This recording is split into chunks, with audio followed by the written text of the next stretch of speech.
You guys ready? Yep. Good morning, everybody. We'll open the meeting with the Pledge of Allegiance. Pledge of allegiance to the flag of the United States of America and to the republic for which it stands, one nation, under God, indivisible, with liberty and justice for all.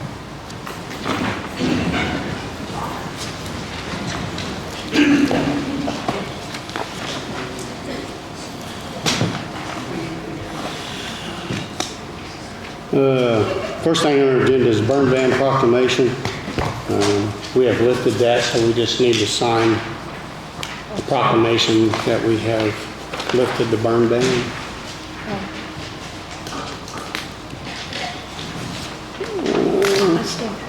Yeah. We lifted it on June the 12th at 9 a.m. So you guys just sign the proclamation.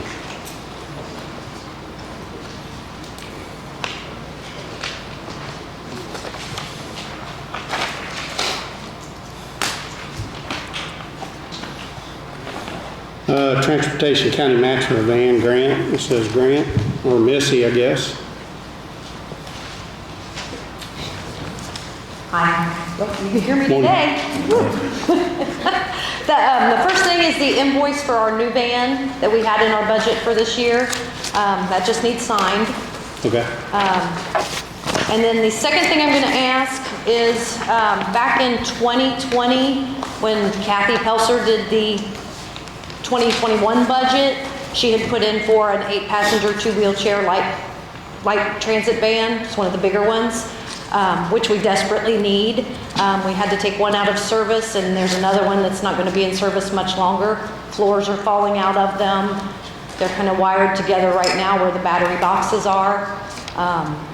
Wheelchair lifts don't work on one, and these are desperately needed in the county. So what I'm asking is, those vans, because of COVID, we couldn't get it. So those vans have now become available. I don't need an answer right now, so you have time to look into it. The state, because we didn't get the CARES funding either, because there was no vans available, the state has put in half of that, because these vans now run, for our match would be $22,000, but all we need would be $12,496 to get one. And I would invite you down to look at our vans that are falling apart that this would replace, so you would know what I'm talking about, why we would desperately like to have this. But like I said, I don't need an answer on that right now, just as soon as I can get one though. But it is half the price of what they are next year. Ours says 13,521. Ours says 13,521. That's for the one we just got. Oh, okay. That's for the one we just got. So you want the old one from 21? This is the, okay. that form, yeah. It's on page,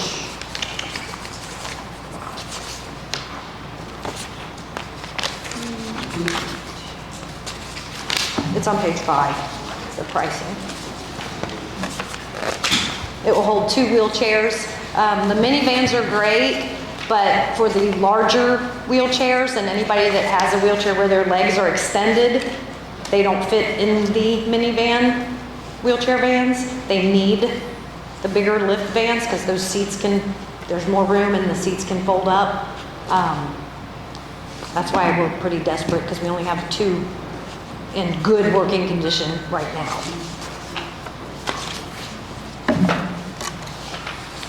Okay. And if you would take that into consideration, I would very much appreciate it. We sure will. We'll come up with it somewhere. And then the other one is just the invoice for the new van. I'll get with John and talk to him Okay. on the help money. Okay, and that's all. Okay, so we need When do you to need this box? When do you need approval on this one by? Probably by the end of next week, if possible. But you need this one now, right? This Oh, signature. the one invoice, yeah. Yeah. That one I need now. The other one, we have a little bit of time, probably by the end of next week, and DOT needs an answer. Okay. If we don't get it, then they'll move it on to someone else. I'm sure that John and I and commissioners can come up with something there, so, Again, it is half price. yeah. So do you need a motion? Yeah, I need a motion for me to sign this invoice for her van that she's already received. So I'll make a motion that Tom Wilson sign the agreement to buy this van. It's on that, yeah. What's the amount, dollar amount? $13,521. I'll second Gary's motion. All in favor? Would you like to get this one? This is the one I was just asking about. I signed it at the bottom. Got it, miss? I'm done. Thank you. All right, thanks. Do you need a motion on this one?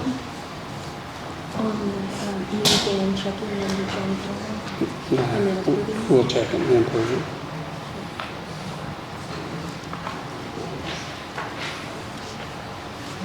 The covered bridge certification, Larry, well, you got the two covered bridges, Enochsburg and Snow Hill. Yeah, I don't know, is there a question about it, is there something you're supposed to send in, is there something that's already? Yeah, we gotta sign something and send it to the state, because we receive a little bit of money every year for each one. Okay, is that something you want me to sign, or you guys will sign it? I need all this motion. Just two of them. Looks like the commissioner's son. But there's nothing new about them, I mean, We did some rehab on Snow Hill last year, repainted it, repaired some siding, repaired some planks on the floor. okay. This certification is just to certify that we have two covered bridges within the county, so I'll make a motion that we sign certifying that we have two covered bridges. I'll second it. All in favor?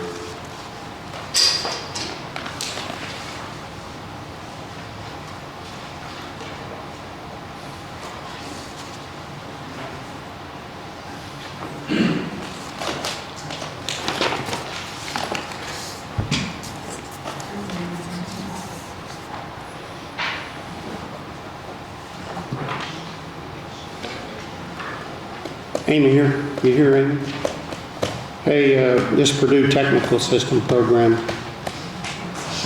I talked to Ramsey about it a little bit, but explain it to us.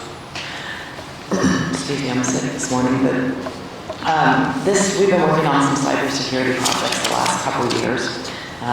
You probably know we purchased new servers and new storage facilities for our cyber data.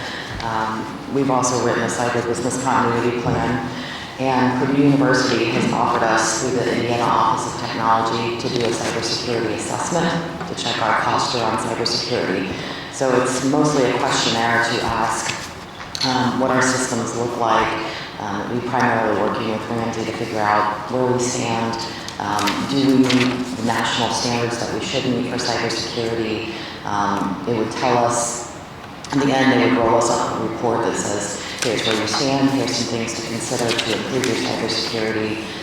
And then it would help me better be able to apply for grants for cybersecurity to fix any of those problems. So the agreement that is in front of you is basically us giving them permission to help us. There's no cost for it, it's funded through another way. So hopefully what would happen was they would be working primarily with Ramsey to ask questions about our systems and make sure we're as secure as we can be. Yeah, so they wouldn't be getting into any programs or nothing. So, No, not to my knowledge. The way they explained it, no. And they would have to work with Ramsey on anything, so he would be able to say, yes, we'll allow you to do this, no, you can't do that. yeah, that's what he told me. So, and he was going to check, I think he was going to reach out to Faye to get in touch with the Cybersecurity Insurance Agency to make sure that anything we do doesn't invalidate our policy. So he was double checking on all that.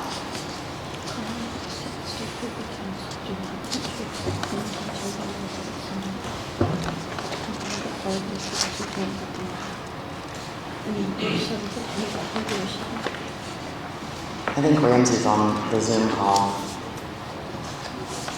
Is he? The State Board of Accounts does what now? We need to have them signed before the commissioners sign, because we haven't been getting documents back, and I think it would get stolen.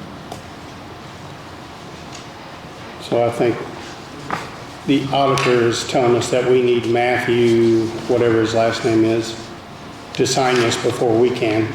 Who's Matthew? Executive Director of Purdue. His name's on here. They sent it to me and said, hey, we'd like you guys to sign this. They're, I guess, going to have the kickoff call tomorrow morning, and I think once we sign it, then they said they'd sign it. But how do we know we're going to get it back? A copy of this? Yeah, with his signature. I'm working with the director of the program on it. So I can request that he send us a copy back. Is that okay, Erica? Does that satisfy you on the auditor's end? He and I sit on that state cybersecurity committee together, and I'll see him in a week or so. So if he doesn't give it back, then I can pester him about it there.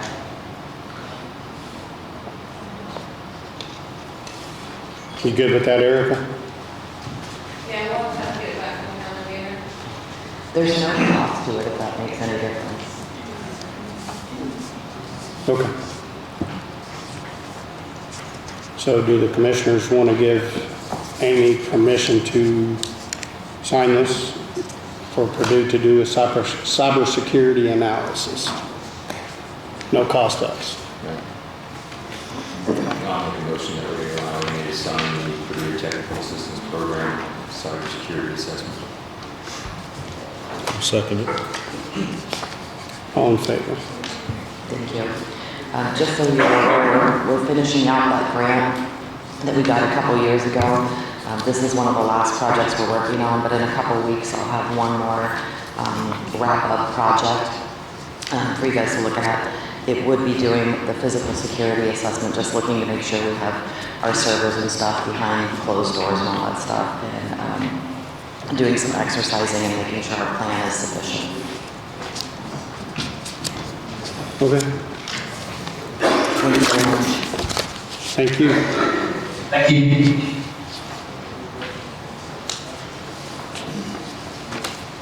What was that? Ramsey. Oh, that was Ramsey. Oh, okay. Thanks, Ramsey. I got Grant? something quickly before you get to the ABC.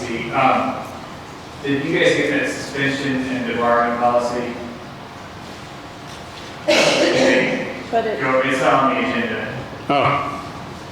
If we did, we haven't read it yeah, yet. I haven't passed it out yet, but it'll be for next meeting. Okay. All right, thanks.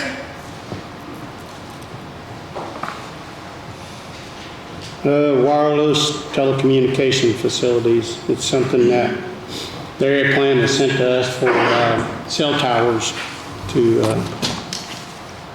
how they need them erected or provide an application for. Go ahead, Bob.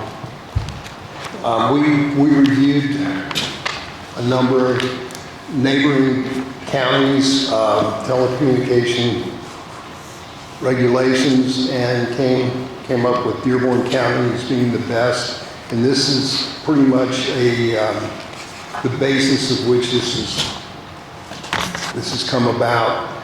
And previously, we didn't have any real regulations.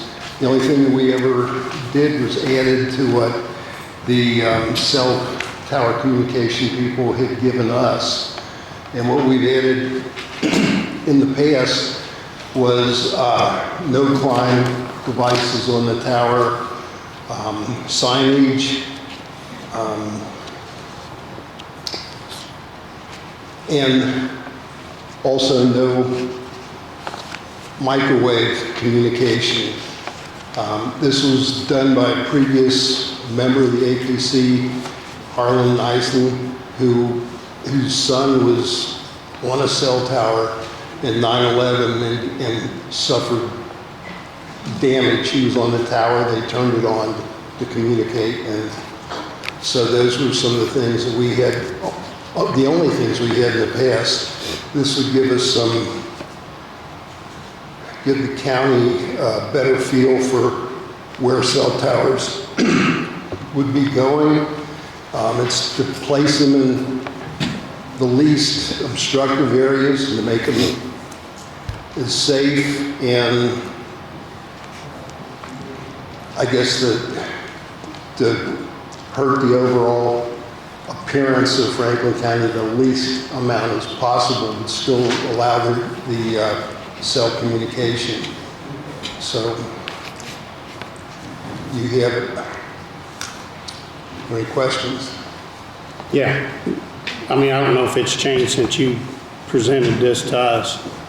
Has there been a re-advisement of it or anything?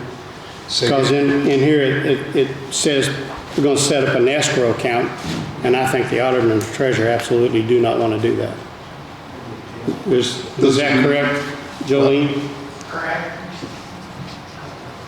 Those will be things we'll probably go over this evening. Okay.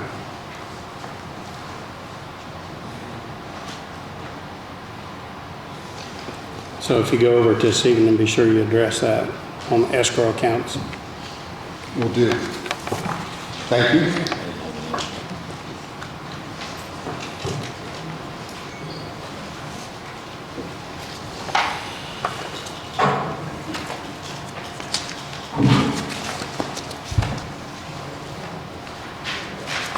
Stormwater specifications. I think the commissioners went over it and even talked with Darrell and want to make a very minor few changes to what has been presented. Darrell, do you want to elaborate on any of that? Susan Botkins here from Christopher Burke Engineering. And Susan was involved with the original plan that a lot of this was taken from. I had invited Susan to just give us some information and answer any questions that we might have. Outside of that, and then Darrell can fill in as well, if it's okay. Sure. Susan. Thank you very much for allowing me to be here. You have a beautiful county. I enjoyed the drive down this morning. I worked for Christopher B. Burke Engineering. Before that, I was the Hancock County Surveyor for 14 years. And prior to that, I was with the county for 37. So I think stormwater ordinances are very valuable. And I've outlined like 5 items that I think they provide and a good reason for having a stormwater ordinance. And one is consistency. If you have an ordinance, everybody's designing, developing to the same standards. And therefore, it protects the existing farmland, the existing residents. It also protects the new development as it moves forward. Second thing is it provides guidance so that things are done in a proper design, and it removes any guesswork. And then the third, it provides protection, it provides safety, and then the last thing is it can prevent flooding from being worse. So if you have development that's running off water much faster, we already know that the storms are coming faster durations and more heavy precipitation instead of long, nice rain events. So this would look at those culverts so that the bridges, so that you're not replacing, making bigger just because there was new development. So that's what we found to be very helpful in Hancock County, and I'll be happy to answer any questions. And I work for Christopher Burke, and so they have written several stormwater ordinances. This is not one that we have prepared, but I do think it's a good start for the county. Well, number one, isn't it kind of a law now that you can't have any more runoff post-construction as pre-construction? The state does have that in their, but if you have a county ordinance, that ordinance will take precedent over the state's ordinance. So it gives you the ability to make it more stringent, to make it more applicable to your individual county. So how is this different from our subdivision control ordinance where if you're developing a subdivision, you got to have all this in that ordinance before you can even start to build a subdivision? This would be a part of that subdivision control ordinance, is my understanding. It would be inside of that, correct? Yeah, it's my understanding that there is no stormwater control involved in the existing subdivision control ordinance. So this is the reason why the area plan has presented the stormwater ordinance that's on the table today.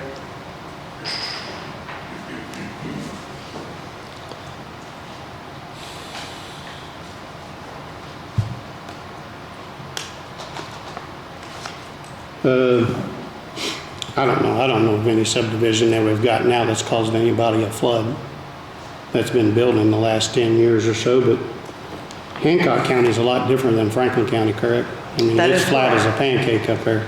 That is correct. I did have Jared Hahn, the president of the County Surveyor's Office, or Surveyors Association, do a quick poll. He didn't get it done quite completely as I wanted. He came up with 20 counties we know for sure have stormwater ordinances, and it is his understanding that he thinks 2/3 of the state have stormwater ordinances in existence now. Some are very more stringent, some are very much like the one that's on the table today. So a lot of stormwater like that, it's for counties over 50,000, right? Like Hancock is close to 90,000.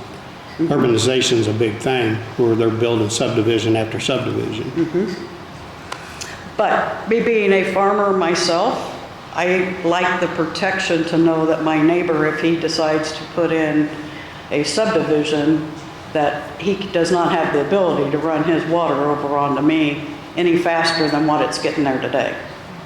Yeah, that's part of the law. It's not really spelled out that way in the law. No, it is. So, Specifically states that. Indiana state law specifically states that you cannot put your water off faster on your neighbor, post-construction included.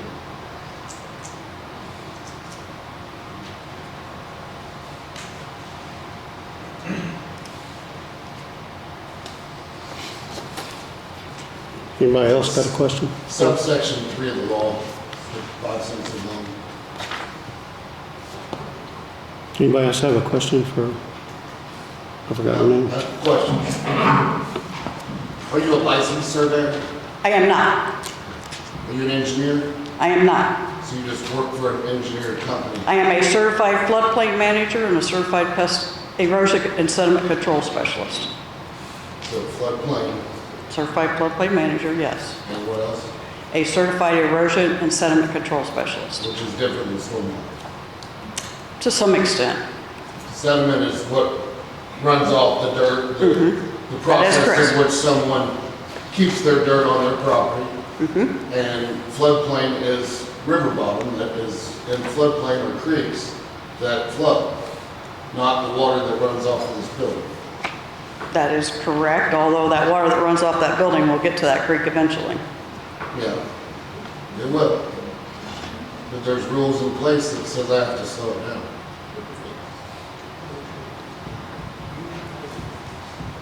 I don't disagree with you, Ryan, but we don't have a standard really in place right now for our subdivision developments. I mean, we've got an issue right now with subdivision development where we've got, we've okayed this subdivision and we've got existing drainage in that subdivision that we didn't know about until the farmer brought it to our attention. So now we've got to go back and rework that. I think just getting the standard in place is going to help us to alleviate problems like that in the future.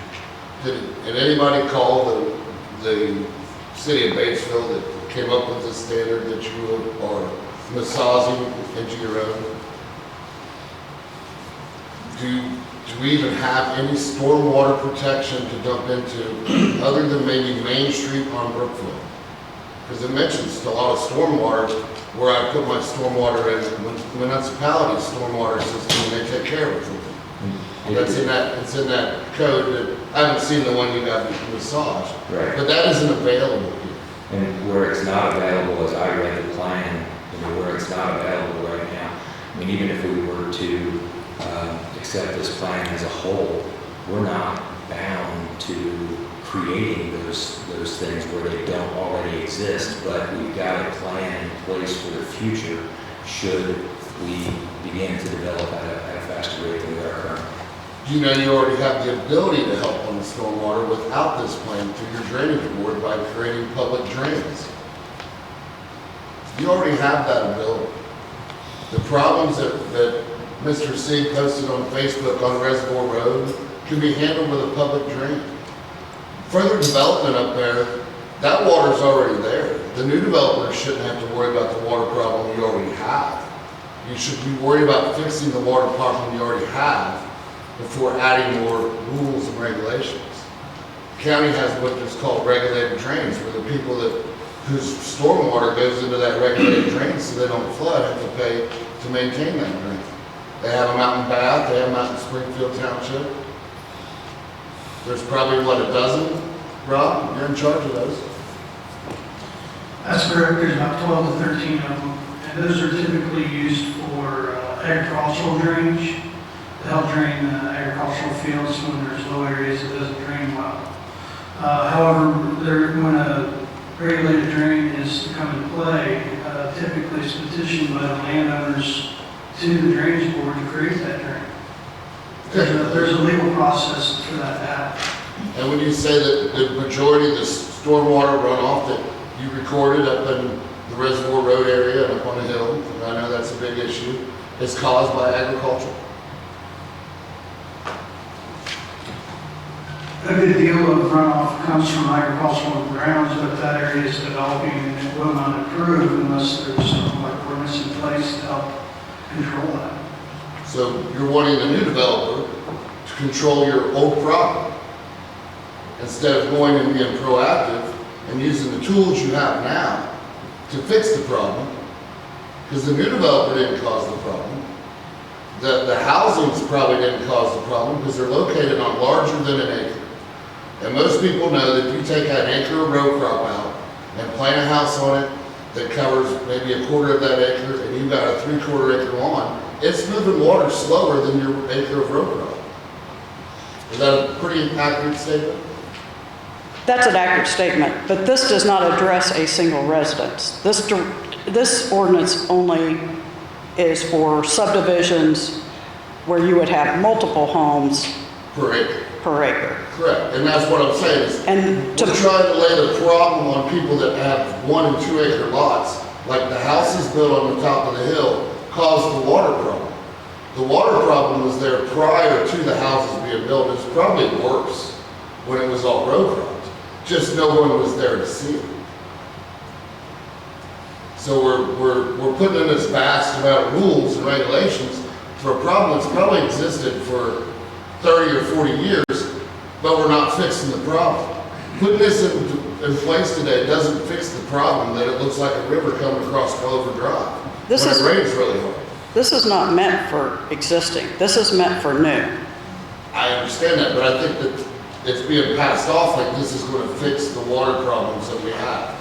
And it's not going to fix the water problems. It's not designed to fix the water problem. Correct. And that's what I want to make clear, that we're passing rules and regulations to hopefully fix problems that's not going to fix. This is to prevent problems. Correct. This is a preventive measure. And there's already a law in place that does that. I'm just saying that I don't think we need multiple laws telling us to do the same thing. I'm not sure your state law would extend to the extent that this ordinance would. And I would be curious to read your state law. To my knowledge, there is no state law that says you can't run water off onto someone else. There is the common enemy law that says I can build my ground up higher to protect myself. Right. But there is no law that I'm aware of, and I'd be curious to know what Indiana code you're reading now. Title 36, Article 9, Chapter 27, 69.5. That's the drainage code. Specifically said that the water that sheds off of a new structure, especially when the new structure is elevated or near the property line or both, must exit the track in the same location where it did when the track was created. When you do something or plant a plot, that change of location where surface water enters and exits has to be the same. And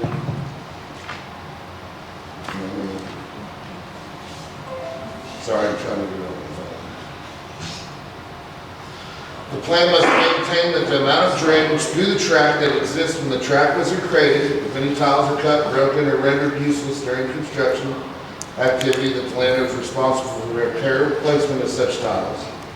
The plan may not change the locations where the water enters and exits. Any chance you can use the microphone? And watershed, the county drainage board may approve this.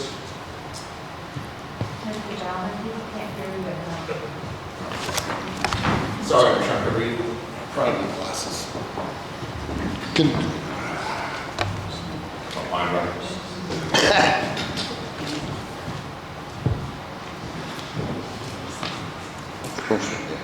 I'm trying to find it. Those are even worse, John. That made it worse. The plan must maintain the amount of drainage through the track that existed when the track was created. It's right there. So, and it may not change where it comes off or where it exits.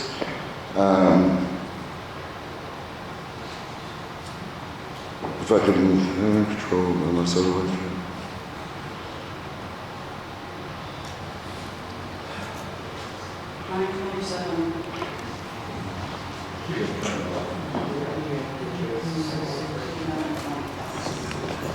That's under transportation. It's drainage, sure. Yeah, but that only applies to transportation. No, as this section is used, this section, development does not include utility infrastructure. It's a subdivision of lots or lands, commercial, industrial, or other land development. It's about a page long. Easy to read and understand. Not half the size of our whole zoning text. Same, if we didn't have a law there that already protected people, I'd be for you guys making it. But we already got a law. I don't know how that applies, personally, it's just, And- people say if that's just for transportation. What I look at, we have experts that's brought a client to us, so that it feels important for the future development of the county. We do have issues that we need to address. But how this plan is not going to fix issues you need to address. Those issues are already there. This plan is for future development.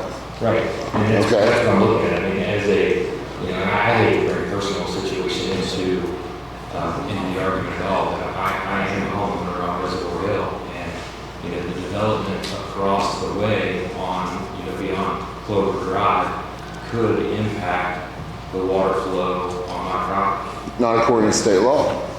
State law says they can't put off any more water than is already being put off now. And that's part, Brian, that I said I've got experts that are telling me that that's not the case, and I'm not familiar enough. That's not what I do every day, so I rely on the experts to give me that information. I understand. So my second request is if we do pass a law, that you don't give up control of that law to the APC.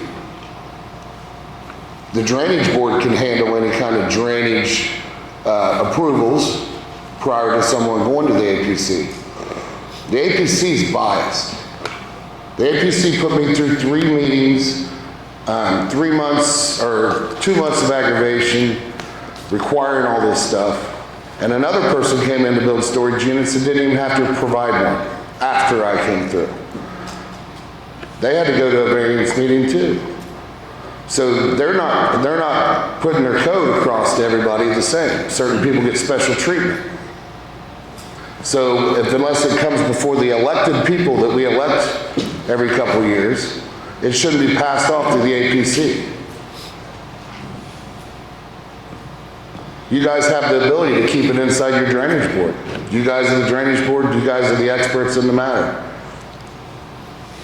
So don't pass it off to the APC, keep it in-house. So is that true, Rob, that two different, I was asking Rob, two different people had storage buildings were treated differently on how they, through the APC, or what they had? Not entirely. That specific case that is being discussed was only before the BZA, not the APC. Did the APC issue a building permit without a drainage plan? It's specific in the code that it's required. The building department issues building permits, not the area plan. If it went before the variance, the whole plan was open. The whole plan was open. When you go for a variance, they can look at anything that you got. Correct? You got to correct. That's the BZA that approved that. And the BZA has to have a drainage plan. They have to, certain requirements that the BZA needs for you to get in front of that meeting. That particular request will not come before the APC. So the BZA, the Board of Zoning Appeals, approved a project without a drainage plan or a development plan, which the code clearly states they have to have. And if they missed it, then your APC director, who is supposed to make sure all that stuff's in place to issue the building permit, didn't make sure it was in place. So somebody dropped the ball. Now, those people aren't elected, they're appointed. So if this is so important, why are we giving it to appointed people? Why don't the elected 3 or 4, the drainage board, maintain control of that? I have no problem doing that for, the commissioners are the drainage board. Yeah, so they should handle the drainage. I have no problem doing that, but I don't know about these other guys.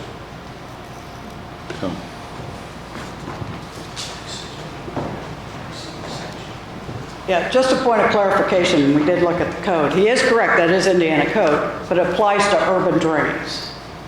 It does not apply to anybody that wants to do a subdivision. It is not a subdivision control ordinance. It's an urban drain. So if I'm in a county that has urban drains, Hancock County, Hamilton County, and I have a subdivision, and there's no ordinance on the books, I have to follow that. That does not necessarily mean it's for every county. It's only if there's urban drains. Point of clarification. Mostly for counties over 50,000. It doesn't, it's not population, there's no population to it. It's just the classification of the drain that county assigns to it. I personally want Grant's opinion on that. Rule of law there instead of somebody works for a region.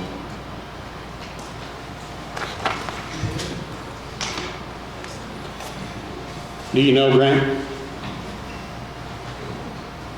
I'm reading that ordinance, or that section now, and the issue with that section, regardless of how it applies, is if I wanted to take an acre and just pave it, the entire acre, as long as I allow all of the drainage to pass through the tract it was passing through before, I'm fine under the first requirement. As long as where the surface water enters the tract and exits the same, I'm fine. So as long as I make that parking lot drain into the same spot, I'm still fine. And the third is that when a water sheds off a new structure, that it must exit into the same location where it did before. That's just the same location. It doesn't apply to rate runoff. which there's no regulation of the rate of runoff, which is the issue here. If I pave that entire parking lot, or pave that entire acre, I can meet this standard completely, but I'm definitely sure that that entire paved parking lot is going to have much more rapid runoff than what was there before. So I do read that this is, it talks about the county drainage board, it's talking about actually that it's outside the boundary of the municipality, which is what I think we're doing here. I'm not coming in with the 50,000, but I'm kind of looking at this on the fly. But regardless, even if all those things apply, I don't think, if you want to regulate the rate of runoff, this provision does not give specific ability to do that.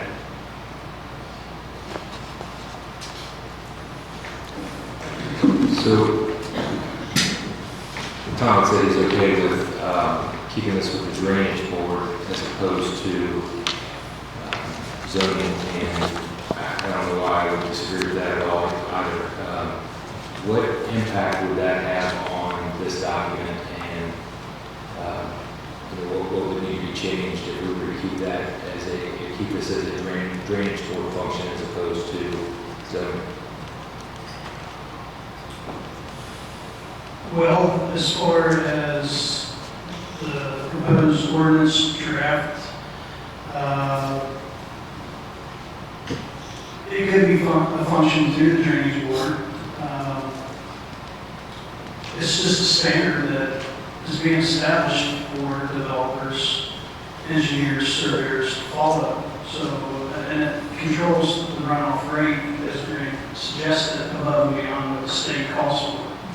So, and that's something that we don't have established, and that's the reason why I think it's on the table today, so that there is some type of standard established to help future development of residential, commercial, industrial type development.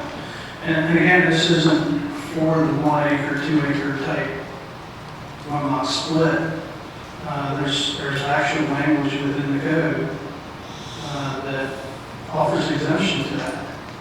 So it's not intended to control every single split in the county. It's just for urbanization, dense development, things of that nature. So it exempts farmland? Farmland is farmland. There's drainage code already for that. So farmland doesn't have to do any drainage control unless somebody is experiencing problems. Downstream neighbor, they have every right to file any kind of type of litigation they may have because of runoff that could be caused because of that. How would that situation be handled then? I'm sorry? How would that be handled then? If there's a 100-acre field there and the runoff, they start putting row crops in it out of hayfield and it starts flooding the house down below it, how's that addressed? That's a civil issue. It's a civil issue. It could be brought to the drainage board. The drainage board might have to possibly be involved in that one. There's the ways that would be handled. So why is that a civil issue and the other isn't? It's a change of land use. So you're changing the land cover, not the land use. So our farmer can't rotate his crops if he wanted to? He's got to always leave it in a hayfield? No, he can rotate his crop as much as he wants. That has nothing to do with this. But if you put it in row crops and he started flooding somebody because the grass held the water back, or the hay. That's a civil matter that goes before a judge who would have to determine whether or not it was intentional. There's a whole different, I'm not a lawyer and I don't. I'm sure there's plenty of case law out there that would support a situation like that. That's something I haven't really investigated, but that isn't what this is about. It's not about the agriculture and existing use. It's more about change of use, as Susan suggested. So, if there's not an established ordinance or standard and development happens, it's just going to exacerbate the situation even worse for downstream landowners or homeowners, and they'll have way more problems if it's not controlled. I think all we're after here is to try to control just enough to prevent a multi-housing facility from going in and not putting in any holding facility to let the water out as it's at the same rate or less than it was before. That's what we're after. I understand. I mean, I'm a guy that's on the other side of that. If you all, sorry, I don't see where we've had a problem. You've had to build a new hospital, there wasn't a problem. The state fixed the problem that was up there. You've had the new hotel go in, and then not be a problem. In there, you required them to have a drainage pond that used valuable land in the town of Brookville, and the man is dumping his water into a controlled river. Why does he need a drainage pond there to slow down the rate of water that he's dropping into a controlled river? See, some of it don't make sense, and it's a waste of property. It's valuable property in our little town. Well, it's okay with just one, but if 100 of them do it, it would affect the river. And if you think we're gonna get 100 hotels, I think you should pass this. Yeah, well, I'm not saying that. I'm just saying. But that's what I'm saying. It needs to be held in context. We're not gonna get thousands of houses built in Franklin County. I mean, you might get 200 up there over 20 years, 10 years, if you're lucky. 10, maybe 100 out this way over. So I think we're worried about passing a bunch of regulations that are expensive. I mean, we incurred a cost of either anywhere between $50,000 and $100,000 because of this. And our water was going into a drainage pond, slowing it down, and dumping into a creek the glaciers made, and being stored in our beautiful lake up here. We wasn't causing no one harm. So there's a point in which you over put in rules. I understand it. In Hancock County, you're flat as a pancake. You put off a bunch more water, it ain't got nowhere to go. It's just sitting there. Kind of like it does in Bath, and you have to put in a regulated drain to get rid of it. We don't have a problem getting rid of water. I'd love to know the time that it takes the water to enter this county on a heavy rain and leave this county on a heavy rain. With our hills and valleys and creeks. These rules are for urbanized areas. Even says it in the handbook, in the rules, for urbanized development. That's over 50,000 people. We've had 23,000 people for the last 20, 30 years.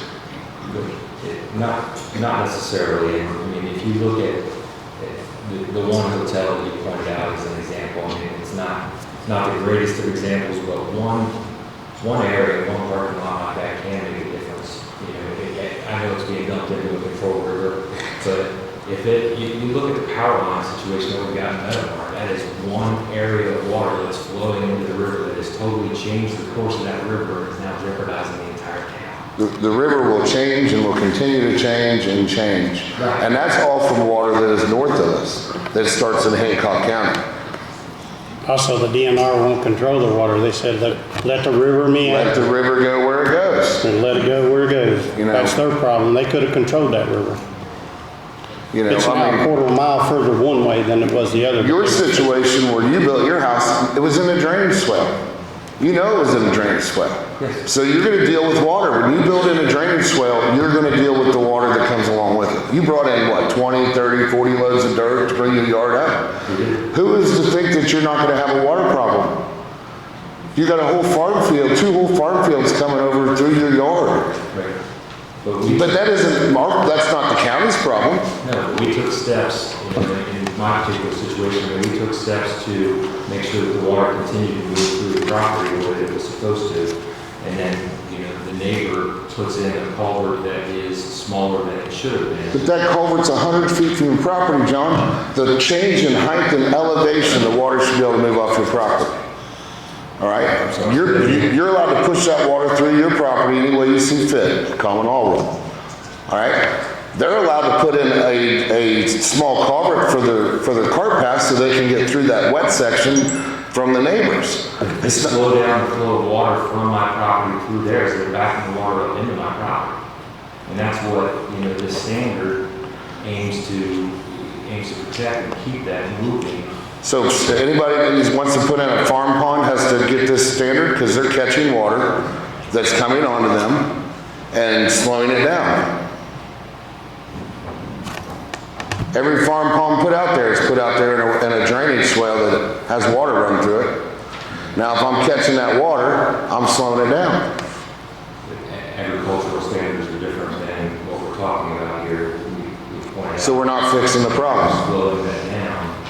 We're an agriculture community. We're not urban. So if we want to address the issues, we got to address the ag issues also. And if that farmer, if I understand what you're saying, he's slowing it down, he's keeping that water within his property.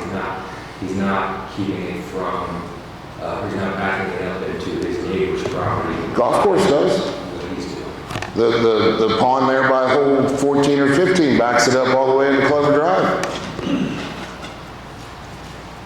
It makes, I mean, it can be proven everywhere you look if you want to look at the problem. It's part of the issue that this, I think, will deal with. If this had been in place when Clover Drive was developed. Clover Drive did not create the water problem. You just heard them say a house on an acre, if it was row cropped, puts off less runoff than a row crop. So Clover Drive is putting off no more runoff than it did prior to being built with houses, if it was planted in beans or corn. It's actually probably putting off less runoff right now, and slower. Right, now you've got homeowners that are impacted by the decisions of the developer there. How are they impacted? That water backs up. The water's backing up from the farm field, running through them. I get what you're saying. And you can't stop that. But when it was a farm field, it wasn't the same issue that it is for the homeowners. And that's what, I mean, we're looking at developers that are going to come in and build these houses and then they're gone. And the homeowners are the ones that are left with the problems to deal with because things weren't done properly to begin with. What homeowner up there is dealing with the problem? I like your idea, Brian, of having this as a drainage board issue.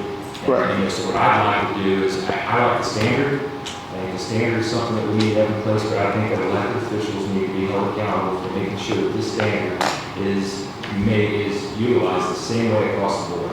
Correct. So that when developer A comes into the office and developer B comes in, zoning meetings they're open meetings as well. They're not as open and public as ours are. Correct. They're not attended as well as ours are. So I would be happy to see those people have to come before the drainage board to meet the standard.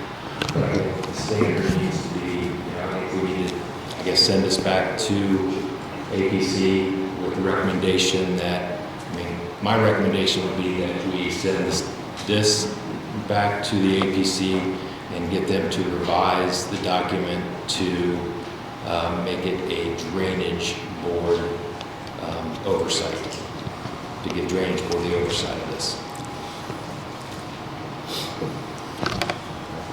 I ain't got a problem with that. Can I ask one question? Since it's navigating from APC to drainage board, is that a necessary step? Because it's being taken over by the commissioners as basically a code or ordinance. And I'm not quite certain, but is it really an APC issue anymore because it's no longer being, is it being written into the zoning code or is it not? Because that's what the APC was trying to do, is get it written into the zoning code. Right. I'm not, Grant, would you care to weigh in on this since you're the county attorney? Yeah, I'm trying to sort that out myself on exactly how this ties in and to make sure you're not putting something on the drainage board you're not supposed to. I can see basically the subdivision control just having a reference saying that it has to have drainage board approval, and then this would be the standard for the drainage board. If that's the case, probably wouldn't need to go back to the APC. And I guess taking a step back, your options are to approve this, to reject it, or to amend it. I'm kind of thinking you just do a rejection and start it over with whatever you want it to look like, rather than just trying to do an amendment and be trying to edit it and get it back to them without you guys saying it again. I'd rather, if you're going to tweak things, I think I'd rather have it come back to you at the next meeting, and because of time clocks, I think probably the clean one on it is to reject it and then do this as either a standalone ordinance for drainage or as a referral back to the APC if that's what's needed, and then they would do a hearing and send it back to you. Yeah, because like right now, like if I submit a subdivision, I gotta have letters from the sewer company, water company, electric company stating, hey, I've got availability, blah, blah, blah. It could be some sort of standard that says, hey, I've been to the drainage board, my plan has been approved by them, that, you know, it could be a step that has to be done. You know, you have your pre where you would approve their preliminary plat, you know, and then you would have your final where you approve their final plat on a subdivision. On just a commercial building, it might be just a smaller step. And with you guys meeting 3 weeks a month, the person can get in front of you a lot easier than the APC. Because I might be just adding on to the boat storage up there or doing a building in town. I don't want to wait a month because the APC director can approve my building permit, but I got to wait a month because so that she can approve my drainage plan if she don't understand it. So this would speed things up for sure. So I don't want to kick the can down the road by rejecting this thing, right? I mean, can we vote to adopt this with an amendment that gives drainage board the oversight? Yeah. That would be an amendment that would have to go back to the APC. If you amend it, you either adopt it as is, you reject it, or you amend and send it back to the APC for their consideration again. I'm going to make a motion that we, Daryl, I'm sorry, before I do that, Daryl, I'm going to step up and I just, one point about Daryl Kramer, one point about how the steps are going to go. The developer's got to give a development plan to the director, and then we're going to have to go to the drainage board to get an okay from them. I think, Brian, you're going to add another month onto what this thing takes, and if that's fine with them, that's fine with me. But I disagree with it being faster to go that way. I think it's going to take more time for a developer to get his development through. I do have one slight concern that I need to check on. A lot of what goes through the drainage board has to be by an advertised public hearing. If this has to be an advertised public hearing, you're adding another round of advertising and getting it in the paper on top of having to go through the APC. And I just want to make sure the mechanics of that is not making it inadvertently more cumbersome. I don't know off the top of my head if we can get by without a hearing or not. Without an advertised hearing. So I've got a question before we do any of this. Brian, what specifically do you, I mean, if it's all evenly applied across the board like it's supposed to be, are you against having some, like if you were going to make a multi-house development and you had, there's not a lot of it's going to be paid, it's going to require a retention pond or whatever to get it, to make it pass. Are you opposed to that? No, I'm not opposed to that. And- I'm opposed to the people that are applying the rules. Okay, and the other thing I was going to inject is that when you're talking about a house with an acre, that's not even part of this. They're exempt. As far as I was, at least that's what I was led to believe. My point was everybody has been making a big fuss about up on the hill of the water problem that it is, that it was developers. Those houses are all over 1 acre. Yeah. Most of them too. Well, So those houses aren't causing the problem that everybody thinks they're causing because they actually move less water. That's all I was trying to say. we're not saying that they are either. We're saying that if someone makes a development up there, we want to make sure that it doesn't increase the runoff for the people below. That's what this is for. Correct. That's what I'm And I'm asking. okay with, yeah, that is fine. That's what the law is now. Okay, if we were the drainage board, we could control that. Will the drainage board replace the technical review committee in that then? Yeah, we wouldn't need it.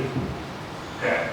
Yeah, the tech review hasn't been talked about that, and my suggestion before wasn't advocating for rejection of your code. I've seen the draft version of what you guys have proposed, and the changes that I saw seemed very reasonable. So I don't have any issues with any of the suggested changes. So whether if it's strange board or if it's APC, if it has to come back to the APC for those revisions, I'm perfectly fine with that. Just was questioning the step, the process to get to that point. Didn't know what it was all about. I want to address Daryl's comment time frame. Someone comes in to apply for a permit today, and they've got their plans here to present to drainage board. We open up a drainage board meeting. We approve their plans as they presented. What are the next steps for them, and as far as a zoning board meeting? Are they going to have to go to a zoning board meeting as well, or can they go directly to you and then manufacture? If it's a new subdivision, they would still have to, they would have to advertise, have it all in weeks in advance. They'd have to send a letter to all the neighbors for certified mailing, and then they have to go before the APC board at the next meeting, assuming they get everything turned in time. It would speed it if it's just a building permit on a read. If they're a building permit for read where they're just got to prove they've got the drainage for their building. And if I'm building a subdivision, I think I'm going to expect that kind of time frame for approval of that subdivision. Also, as opposed to. Yeah, I know it's going to take a while. a joint meeting notice, but it wouldn't have to be a joint meeting, but if the notice in the paper could say that the hearing for the drainage board is going to be on this date and before the APC is going to be on this date. So you could just do the notification process once and would say when those two meetings are going to be and would cover it. And you wouldn't have to go through all of those hoops twice.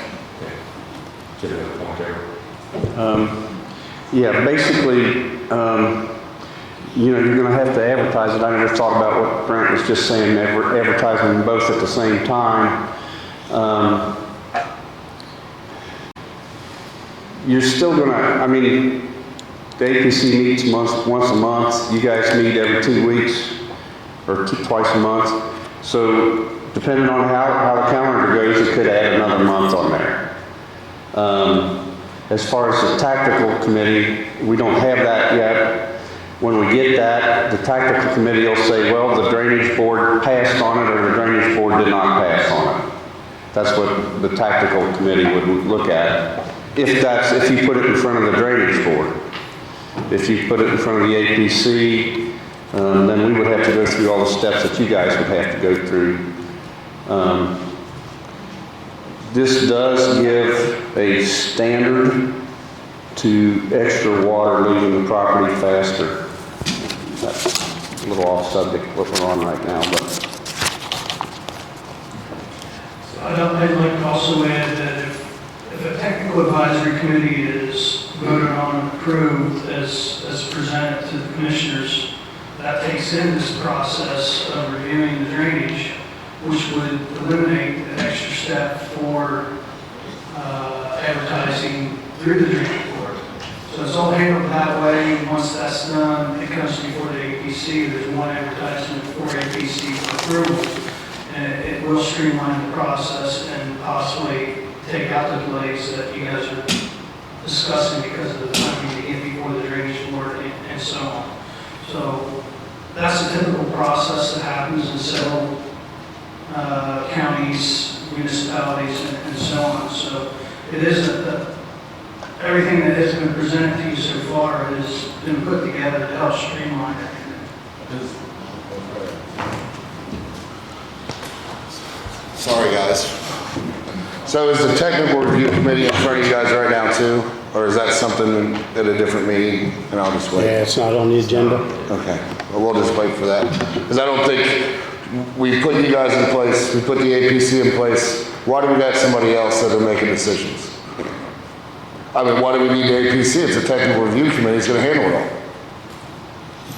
No, it's just another layer of bureaucracy from the government. Yeah, it's just another step. If I got my drainage board approval from you, and it's a subdivision, that handles my drainage, my culverts, everything else. The APC is basically just discussing lot size and my road.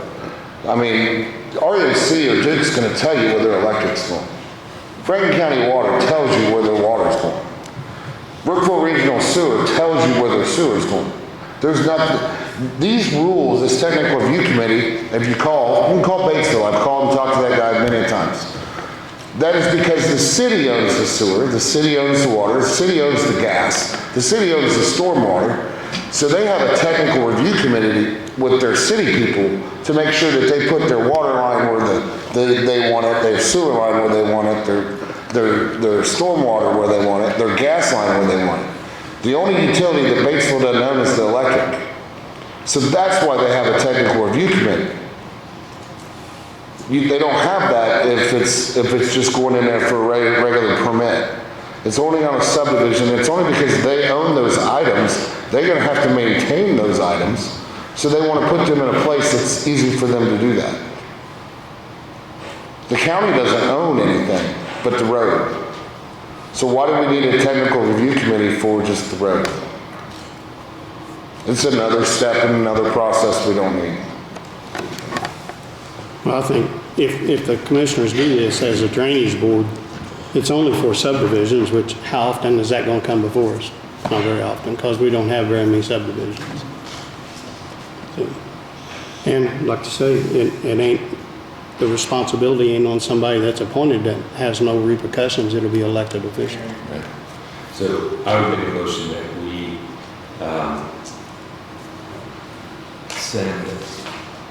amend this document with changes that we've discussed and amend it to be a drainage board oversight, to have drainage board oversight. Send it back to ABC for that.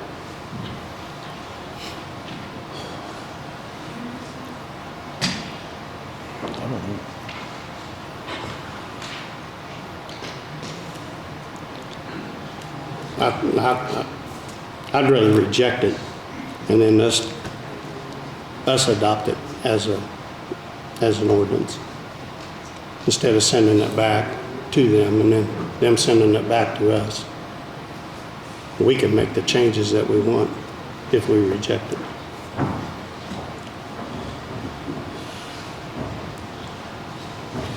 So what do you think? Are you going to second or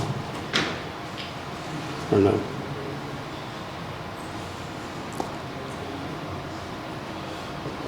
How much longer will it take to get that set up? We already got it. Yeah.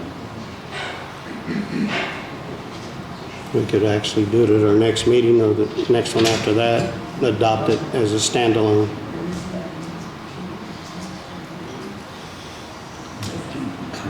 If we do this, it'll be the same as what we approved or we're going to send back to the APC. Yeah, with those changes, yeah. How do you feel about that? As long as we get it on the table and get it taken care of, you know, if we want to reject it with the agreement that we're going to amend this document to with drainage board oversight within the next meeting or two. Okay. So you want that, you put that in the form of a motion then? John, you're going to rescind your motion? My motion fails without a second. So. Yep. John's motion fails without a second. So I'll make a motion that we reject this, make our changes, in the next meeting or two when we get those done, do a standalone ordinance that the commissioners will be the drainage board. I'll second it. All in favor?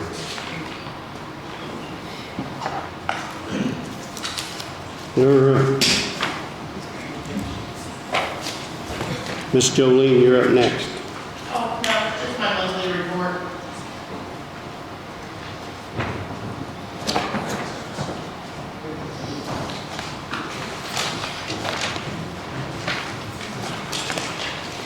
Okay.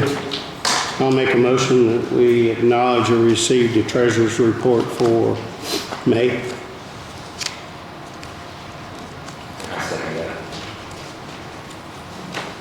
All in favor? Also, I'd like to congratulate our treasurer for her diligence on investing the money. I think she's made almost $400,000 in interest this year for the county. So that's a big boost for the budget. Thank you, Jolene.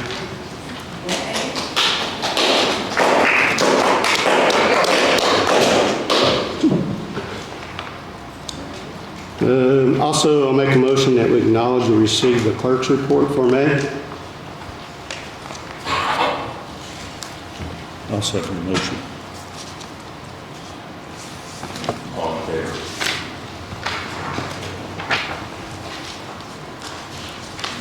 favor? Minutes from May the 31st.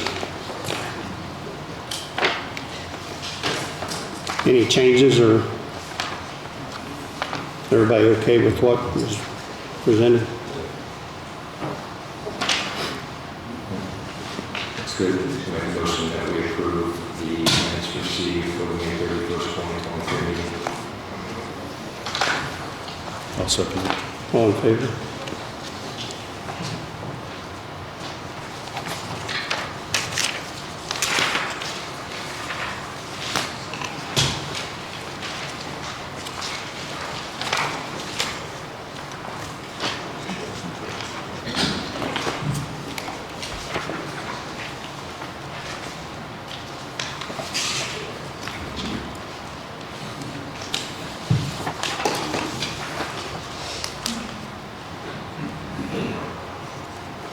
This is different.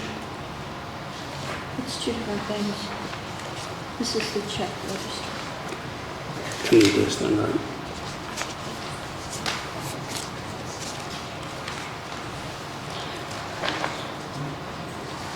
Next, we have our claims, $794,037.94.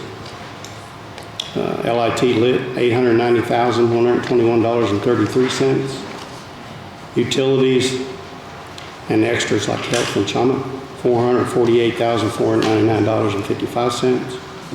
Payroll of $212,297.46, which has been approved and signed by the auditor, Carl Baumann.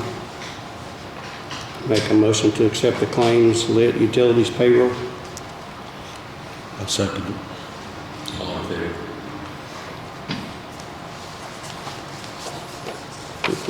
Initial that or sign it.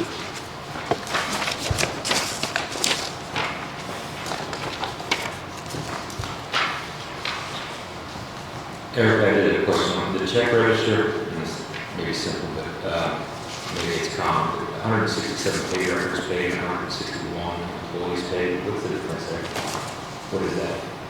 Some people get regular checks, and some get all, the rest get very low. We still have 6 employees that are on. Okay.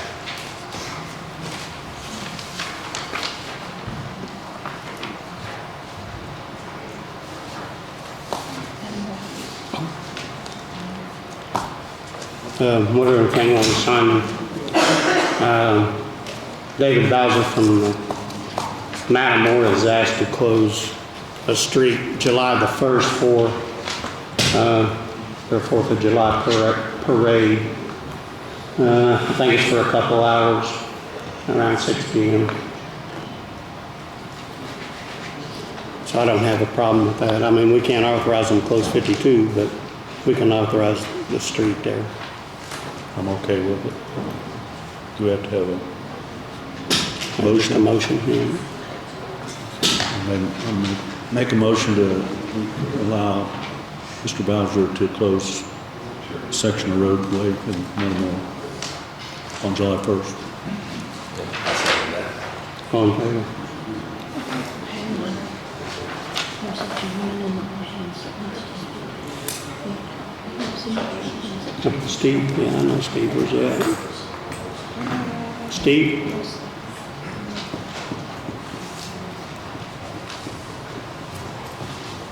I'm Steve Clark from New Trenton. I'm up here again, once again, it's probably been 5 years, 6 years ago I was there.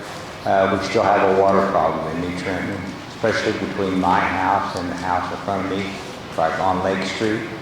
The water coming off the hill is coming down the alley right away, which would be Beard Alley, hitting Lakes Alley, and turning and coming over between us. We got the low spot. That alley goes on through. I was wondering if we could talk to the engineer and see about putting a culvert pipe in that would run it down to 52. And also the one that goes across from Trenton Hill Road in front of my house. When Franklin County Water was put in, they trenched that through there and trenched right through the culvert pipe. And that has all since plugged up.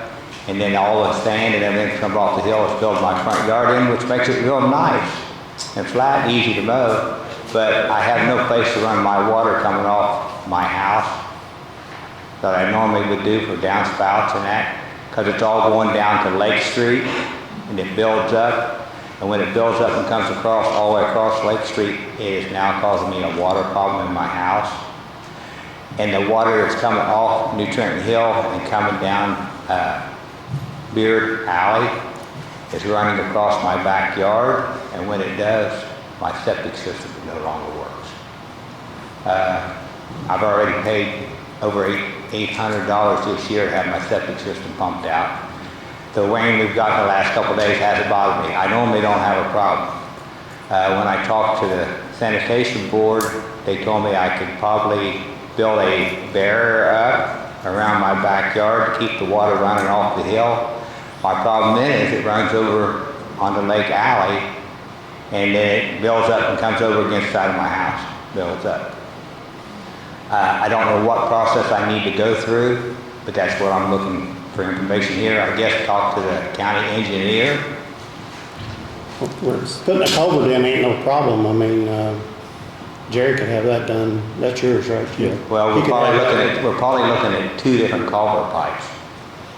And then the other one would be going down, Beard Alley would be going down alongside of Johnson's, down in front of the store that's there in New Trenton. Johnson's is real low. Once again, then we're pushing the water. He's going to be the one that catches all the water. So it's not going across 52 then? It's not, well, it can go across 52 there and down along. They have a pipe in the ground, but I can't guarantee that pipe has been cleaned. The state road may be open, but the county's not. Years ago when I come up here, they talked about seeing about getting a grant of some kind. The grant would not be big enough to go with it. The correct way to fix it would be from Smyrna Baptist Church, run a big pipe on the east side of 52 all the way down past Sac Staters out of town to handle the water. But they're talking about $1.5 million. Nobody's got $1.5 million to spend on New Trenton down there. But I'm just trying to figure out ways I can keep my septic system from having a problem and water back up in my house. The ditches could be cleaned. The county did send some guys down after I talked to somebody, and they worked on top of the hill, opening everything up. But down where the problem is, except for when I shovel the ditch line out, I still got a problem. I don't know what I need to do, but something has to be corrected there. You get Larry to look at it? Yeah, it's getting to look at and we'll put the culvert pipes in. So when it comes around the hill, Steve, and turns a curve there for your house, it's not following the road, it's getting off before? As you come down the hill before you make the turn to go down the side, down Broadway, and then you come on around my house, when it comes down there, if you look at where the blacktop and everything is, it is washed about 6 to 8 inches or better off, and it's all went down in my backyard. And it just keeps coming down that way. And since there's no other alternative way to get it to 52, since the culvert pipe here is down and there's no culvert pipe on Beard, I don't know where I can go with the water. Will you look at it, Larry? I've been out there before, Brian, and I did the survey, was out there the same day. There's definitely a water problem, but I think he may have been the individual that raised the grade along the edge of The other side. the road. The other side of the alley. Of course, that made the water stand on the road longer, or stood on the road. But once it basically went down the edge of the road, went around the edge into his property, and then ran back into his property. So what's the fix? What's the fix? What is the fix? If you put a pipe under that road, that water's going to go towards. You'd have to go across New Trenton Road over where the black pipe is. Yeah, I never heard another objection. You have to go across another individual's lot towards their house. So you're just transferring the problem from one person to the next. Put a big storm drain system in, but it would be pretty expensive to do. There is a public alley that's not maintained or approved between the two lots. Correct. And that would be an avenue to bring a storm pipe to the drainage system. It's right at 52, and there's a pipe that goes under the highway there. Am I correct? So that is a public way that could be used to channel the water, but you have to capture it on the uphill side, on the east side, so it doesn't run through your property. So something would have to be done in that regard. Like through an open drain or a tile drain? You can do an open drain or tile it, because it's, I think, a 16-foot wide alley between the two properties. But it's currently a grass, like a yard. It's just not maintained, but the public doesn't splat it that way. And it's not vacated from what the best I can tell. Okay, can you look at it, Jerry, go down there and see what we can do to fix the problem? So the culvert under 52 that we looked at a couple years ago, Steve, they've opened that up since the state highway? State Highway told me they could open it up if I could get the water to it. But then when we run the water down on the other side of the road, on down past the store and across Mulver Alley, on down to West Street, I don't know what's going to happen down there. We fix one side of the road for a problem for a while, and then it goes someplace else. So it needs to run all the way to the creek, down over the hill. The best thing that I've been told by developers and that they need to run a big pipe along 52 all the way down past Saxter, where it can run down to the creek down there and go away. That would save the people on the other side of the road with all the ditches and everything else that they don't want open ditches, that they put black pipe in that is filling up with sand. But I don't know how we're going to take care of that. Yeah, they'll look at it. Jerry, go down and look at it and see what we can do. Thank you.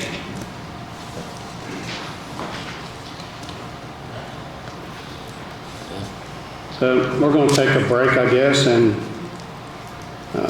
we have a nuisance ordinance that needs to be talked about so we can get something adopted. So I guess they're calling it a workshop right here, I guess, in this office. So, pardon? Could I ask for one clarification before you recess? Sure. On your vote for the drainage ordinance. It's my understanding that commissioners are going to revise that, and is that according to the highlighted text that you had published, make those specific changes, and from what I can see, it would be the change within that text. You would have to remove anything referencing area planning commission and insert drainage board, correct? Yep. And then anything that would involve technical advisory committee, that would also have to be stricken. Yep. Is that kind of what you were suggesting? Yep. So, like I said before, I reviewed that text, the highlighted text seems very reasonable, and in my opinion, I'm acceptable to that. Just want to make that a record. Okay. Thank you. Phil, got a question I'd like to ask. Oh, sorry.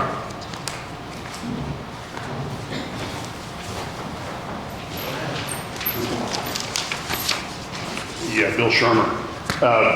With the redevelopment commission, I just wanted to address this real quick. It don't have to be handled now, but I don't know whether I can make it to your next meeting or the next meeting or whatever to get it addressed, but there was the commissioners requested to give 15% to the school system via our redevelopment commission, and there was a draft created by Mr. Reeves, created a draft, There was two versions of this draft that our redevelopment board looked at our last meeting, and our board made a motion to request that the commissioners a favorable recommendation. Our recommendation was that the commissioners sign the draft that pertains to giving them their 15%.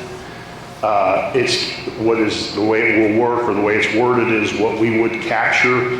For instance, in 2023 would be 15% of that number would be paid in 2024. So it's kind of paid in arrears because we don't know what we're going to capture until after the year's over with. So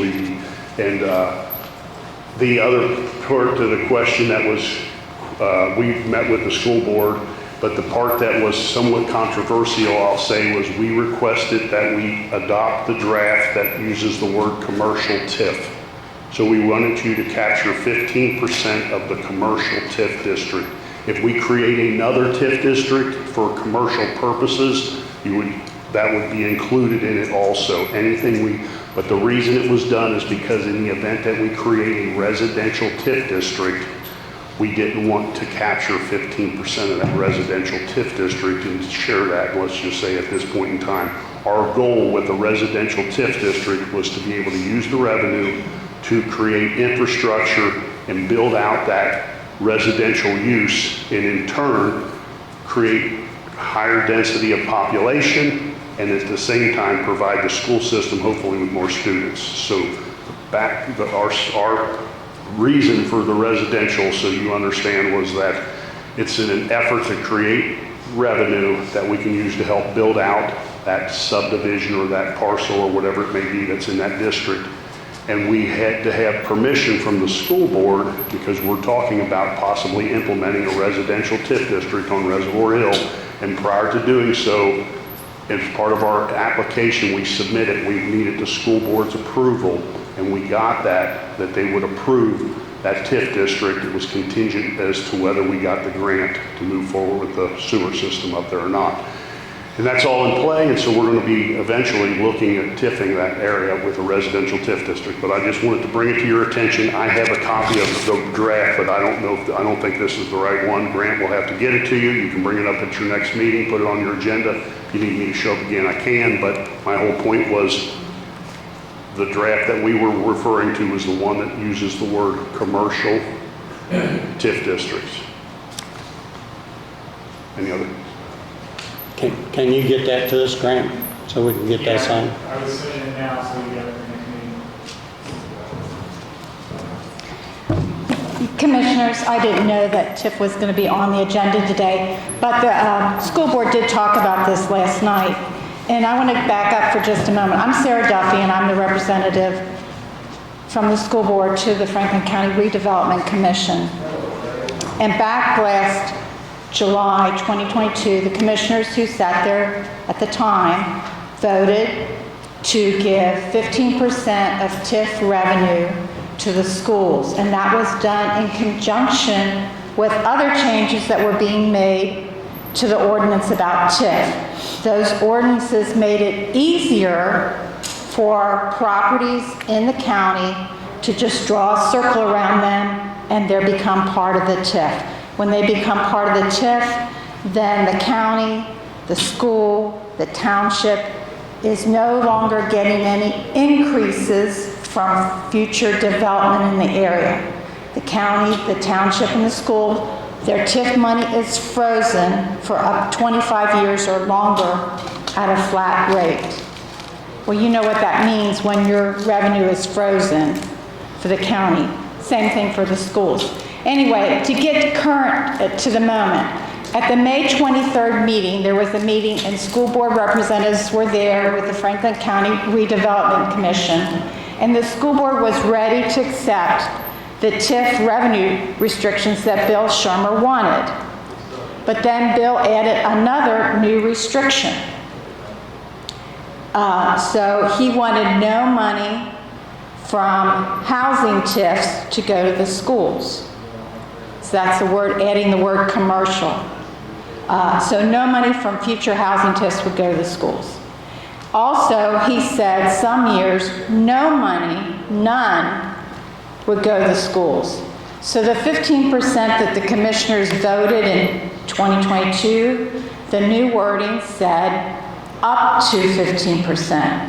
And it was clarified in that meeting that some years that would be none. Well, the school board was willing to accept the up to 15% and the paperwork, the ordinance that they saw coming into the meeting. So everyone who was there in the meeting thought it would be a quick meeting. We agreed to what was done. We go forward, we move on as a team. But then Bill had this new restriction that the schools would not get money from anything that was residential in the future. It would only be commercial. And that's sort of an odd word, commercial. What is commercial? You know, is it business? Is it industrial? You know, is it retail? So that's sort of an odd word. Anyway, property tax money used to go to schools before there was TIF. Now, Mr. Shermer wants even more TIF money, and he says it's needed for widening roads, adding water lines, maintaining sewers, other infrastructure. So the school board representatives who were at that May 23rd meeting, they would agree to what they were given in advance of that meeting. They're not in agreement to the new change that was just handed out in that meeting, saying no money from residential TIFs, only commercial. So commissioners, it's your decision, of course. I just want to make one real quick comment. She's addressed Bill Shermer repeatedly throughout that whole thing. I'm on a board of 5. My board made a motion and a vote of 4-1 recommending you sign the one that uses the word commercial, not me. Board decision. How does that ordinance read? Well, never mind. I'll get the ordinance, never mind. Currently, we've got nothing in front of us, and it wasn't on the agenda. You don't, that's why I just know. That's correct. You guys need to look at it and see what you think, and if there's any questions or concerns, just bring it to my attention that you need me to show up at the next meeting, and I'll try to make that okay. I just know that we've been beating this thing back and forth for quite a while. I've been to multiple board meetings, as Sarah knows, in an effort to try and come up with a common ground. At the end of the day, there's no room on this thing for a signature of anyone other than this board. And so common ground, I think we've addressed trying to get to common ground as best we can. It's up to you guys to sign it, to put it into play. 15% of what we are presently capturing is approximately $7,500 at our last board meeting, because we could backdate this thing that says it starts 2022, pay 2023. Our recommendation is no, that it's signed and dated 2023. We'll capture 2023, we'll pay in 2024, and what our board is offering to do in 2022 is give them $10,000, not $75,000. We ask that we don't backdate it, because if we did, our hands would be tied and we'd only be allowed to give them $7,500. And we have a project we're working on that we've got someone who's offered us up to $10,000 in matching funds. So in order for us to capture the 10 grand, we didn't want something that limited us when it said up to 15%. We would have been limited. So we've gone above and beyond what we were supposed to do. We've given them an additional $2,500 via our board. So that's what we're intending on doing this year, is giving them 10 grand. That motion was made at our meeting too. So is the town still matching? The town's going to match it. The town's had a motion made to match. The Town's Redevelopment Commission has a motion to match up to $10,000. And the Community Foundation, this is on a marketing program that we're doing on behalf of the school system or for the school system. The Community Foundation has established the fund, and their board has put $5,000 into it because they think it's a marvelous idea. And we're going to put in 10, the town puts in 10, we'll start this project off with $25,000. Thanks. All right, we'll go ahead and take a recess and, Brian? I got one quick question. It's a long meeting, by the way. $500,000 that county council approved for the bridges, the 5 bridges that Larry all knows about. Do you guys have an update on that, kind of where we're at, what's been ordered, if we started anything, what the plan is? Yeah, I know the aluminum box covers have been ordered. I asked Larry right before the meeting. I don't know about the rest of it. Will you give us a report, Larry? The 2 box covers are ordered. The bridges have been sized out and they are ordered. First bridge we're going to try to do is the one on County Line Road, and they are working on the plans on those. What about the low water crossing? That's the one. That is the little. Oh, that's county line? Oh, yeah, that is county line. Okay. All right. Reason I asked is so I can have some progress going into budget hearings so I can try to fight and get more money. So that way we know. Yeah. So just, all right. Probably within 6 weeks, we should have the aluminum box culverts and stuff, I would say. So we'll get them in this fall. Okay. And I was out of town, but I read somewhere where you guys think about hiring a bridge crew or something, or that was brought up, or? Yeah, John brought it For up. discussion, we're starting to talk about it. I'll try to work with Larry and see if we can work it into the budget and how that all plays out. Okay, all right. Thank you. Okay, we'll take a small recess, and I guess then we'll talk about this nuisance ordinance.